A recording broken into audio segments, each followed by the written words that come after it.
मेरा एक सुझाव भी था जिसको स्वीकृत किया गया और मैं आपके माध्यम से लोकतंत्र के चौथे स्तंभ के माध्यम से राज्य की जनता को मैं अपना वह प्रस्ताव जो मैंने दिया था संशोधन उसको बताना चाहूँगा कि वो क्या था।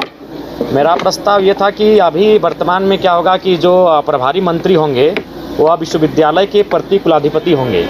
तो मैंने उनको ये सुझाव दिया था कि उनके स्थान पर राज्य के मूल निवासी शिक्षाविद जिनका राज्य या देश में शैक्षणिक एवं प्रशासनिक कार्यों का लंबा अनुभव रहा हो उनका मनोनयन सरकार द्वारा किया जाए प्रति कुलाधिपति के तौर पे। तो उन्होंने अस्वीकार कर दिया और मैंने ये भी रखा था कि झारखंड के मूल निवासी हों।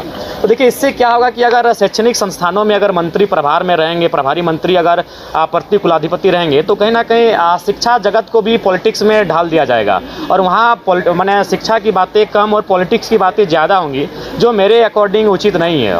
और राज्य सरकार का मेरे प्रस्ताव को अस्वीकार करना भी यह दर्शाता है कि वह मूलवासियों की हितैषी नहीं है। मैंने तो यही कहा था कि मंत्री का ना होकर कोई ऐसा शिक्षाविद हो जिसका राज्य और देश में एक लंबा अनुभव हो और जो झारखंड का निवासी हो, तो उसे सिरे से खारिज कर दिया गया।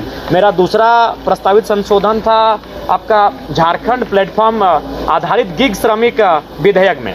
उसमें भी मैंने कहा था उनमें 3 प्रतिनिधि चयन करने की बात कही गई, जहां मैंने झारखंड के मूल निवासी को अंतः स्थापित किया जाए ये प्रस्ताव मैंने दिया था, जिसको भी सरकार ने अस्वीकृत कर दिया। यानी मेरे 2 जो आज संशोधन मैंने दिया था, 2 सुझाव दिए थे सरकार को बिल में संशोधन करने का, और दोनों में मेरा सुझाव था कि स्थानीय झारखंड के मूल निवासी को वहां रखा जाए, और दोनों प्रस्ताव को राज्य सरकार ने इस विधेयक में खारिज कर दिया है। तो इससे ये स्पष्ट हो जाता है कि राज्य सरकार भले मंचों में आकर घड़ियाली आंसू बहाए, मंचों में ये कहे कि हम आदिवासी मूलवासी की सरकार हैं, लेकिन आज मेरे संशोधन को खारिज करना, मेरे प्रस्ताव को खारिज करना, अस्वीकार करना उनकी मंशा को साफ दर्शाता है कि वो राज्य का हितकर नहीं है, वो राज्य के मूलवासियों का, आदिवासियों का भला नहीं चाहती है। और एक मजेदार बात आपको मैं बताऊंगा, मेरा एक सवाल था कि क्या विनोद बिहारी महतो जो दिसम गुरु शिबू सोरेन के राजनीतिक गुरु कहिए, जो शिबू सोरेन ने सार्वजनिक मंचों में स्वीकार किया, दिसम गुरु ने राजनीतिक पिता कह के संबोधन किया है, क्या उनकी प्रतिमा इस राजधानी में कहीं लगाएंगे?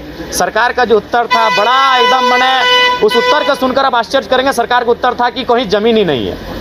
अगर विनोद बिहारी महतो के स्थान पर अगर मेरा सवाल ये होता कि आप गुरु जी की प्रतिमा लगाएंगे तो सरकार का क्या उत्तर होता? सरकार को इतनी कुंठित मानसिकता के साथ कार्य नहीं करना चाहिए। योगदान अगर गुरु जी का है तो योगदान जयपाल सिंह मुंडा का भी है, योगदान विनोद बिहारी महतो का भी है, लेकिन सवाल को यह करके खारिज कर दिया गया कि जगह ही नहीं है। आश्चर्यजनक, विनोद बिहारी महतो के लिए जगह नहीं इस राज्य में एक स्टेचू के लिए, घोर आश्चर्यजनक। जिस विनोद बिहारी महतो ने दिसम गुरु को अपने घर में रखा और उन्हें मैंने पढ़ाया, उन्हें राजनीति में लाया, और साफ शब्द में झारखंड मुक्ति मोर्चा विनोद बिहारी महतो के पैसे से बना है।